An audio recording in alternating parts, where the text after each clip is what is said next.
एक छोटे से गांव में किशन नाम का एक साधारण किसान रहता था। उसके जीवन का हर दिन कठिनाइयों से भरा हुआ था। गांव में बारिश कम होती थी और जो थोड़ी बहुत जमीन वह जोतता था वह भी बंजर होती जा रही थी। किशन ने अपने परिवार को खुशहाल बनाने के लिए बहुत प्रयास किए थे, लेकिन हर बार उसे असफलता ही हाथ लगी। कर्ज का बोझ दिन प्रतिदिन बढ़ता जा रहा था और उसके भीतर निराशा घर करने लगी थी। किशन अक्सर सोचता था, क्या मेरी जिंदगी का यही मकसद है? मेहनत करो और बदले में सिर्फ असफलता पाओ। कई बार उसके मन में सब कुछ छोड़कर गांव से दूर भाग जाने का विचार आता, लेकिन अपने परिवार के प्रति जिम्मेदारी का एहसास उसे ऐसा करने से रोक देता।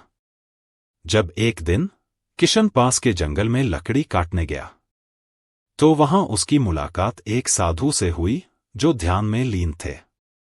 साधु के चेहरे पर गहरी शांति और संतोष था जो किशन के दुखी मन को भी भा गया। किशन उनके पास गया और उसने अपने दिल की सारी बातें खोलकर रख दी। बाबा, मैं अपनी मेहनत से थक चुका हूं। सब कुछ करके देख लिया, लेकिन हर बार हार ही मिली। आप तो ज्ञानी हैं, कृपया मेरी समस्याओं का कोई उपाय बताइए, किशन ने व्याकुलता से कहा।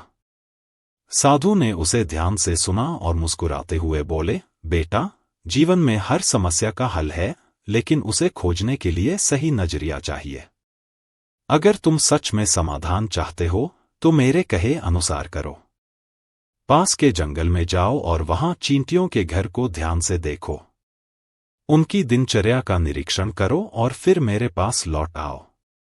किशन को यह बात अजीब लगी। वह सोचने लगा, एक साधु से इतनी बड़ी उम्मीदें थी और इन्होंने मुझे चींटियों के घर देखने को कह दिया, लेकिन उसके पास और कोई चारा नहीं था, इसलिए उसने साधु की बात मानने का फैसला किया। अगले दिन सुबह सुबह किशन जंगल में गया। वहां उसने चींटियों के एक बड़े झुंड को देखा। वह चुपचाप बैठकर उन्हें ध्यान से देखने लगा। उसने देखा कि एक छोटी सी चींटी अपने से कई गुना भारी अनाज का दाना उठाकर ले जा रही थी। वह बार बार गिरती, लेकिन हर बार उठकर फिर से दाना उठाने की कोशिश करती। कई बार वह दाना छोड़ देती और नए रास्ते से कोशिश करती। किशन ने सोचा, कितनी छोटी है यह चींटी, लेकिन कितनी मेहनती और जिद्दी है। इसे न तो गिरने का डर है, न असफल होने का।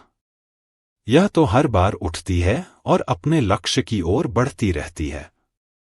साधु ने किशन को 7 दिन तक चींटियों के जीवन का अध्ययन करने को कहा था।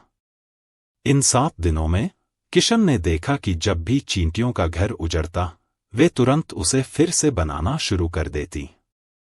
उनका एकजुट होकर काम करना, अपनी परेशानियों को नजरअंदाज करना और बिना रुके अपने लक्ष्य की ओर बढ़ते रहना किशन के मन में गहरी छाप छोड़ गया। 7वें दिन किशन साधु के पास लौट आया। इस बार उसके चेहरे पर एक अजीब सी चमक थी। वह बोला, बाबा, मैंने चींटियों से जीवन का सबसे बड़ा पाठ सीखा है। वे कभी हार नहीं मानती। चाहे कितनी भी बार गिरें या परेशानियां आएं, वे धैर्य और मेहनत से अपने लक्ष्य को पाना जानती हैं। मैं भी अब अपने जीवन में इन्हीं गुणों को अपनाऊंगा। साधु ने मुस्कुराते हुए कहा, बेटा, यही तो जीवन का असली सार है। परेशानियां हर किसी के जीवन में आती हैं, लेकिन उनका सामना करने का हौसला और सही दिशा में मेहनत ही सफलता का रास्ता बनाती है। किशन ने साधु को धन्यवाद दिया और अपने जीवन में नई ऊर्जा के साथ काम करना शुरू किया। उसने अपनी जमीन को बेहतर बनाने के लिए नए तरीके अपनाए। गांव के अन्य किसानों से मदद मांगी और नई तकनीकों को अपनाया। उसने खुद को हर दिन याद दिलाया कि हार मानना कोई विकल्प नहीं है। धीरे धीरे उसकी मेहनत रंग लाने लगी। पहली बार उसकी फसल अच्छी हुई। उसने कर्ज चुकाना शुरू किया और अपने परिवार के लिए एक बेहतर जीवन की नींव रखी। अब वह सिर्फ खुद ही नहीं, बल्कि गांव के अन्य किसानों के लिए भी प्रेरणा बन गया। दोस्तों, जीवन में कितनी भी मुश्किलें क्यों न आए, हमें कभी हार नहीं माननी चाहिए। हर समस्या का समाधान होता है, बस हमें धैर्य और मेहनत से उसका सामना करना आना चाहिए। चींटियों से सीखिए, जो गिरने के बाद भी उठती हैं और अपने लक्ष्य को पाने तक प्रयासरत रहती हैं। हमसे जुड़े रहिए ऐसी ही और प्रेरणादायक कहानियों के लिए। अगली बार फिर मिलते हैं एक नई कहानी के साथ।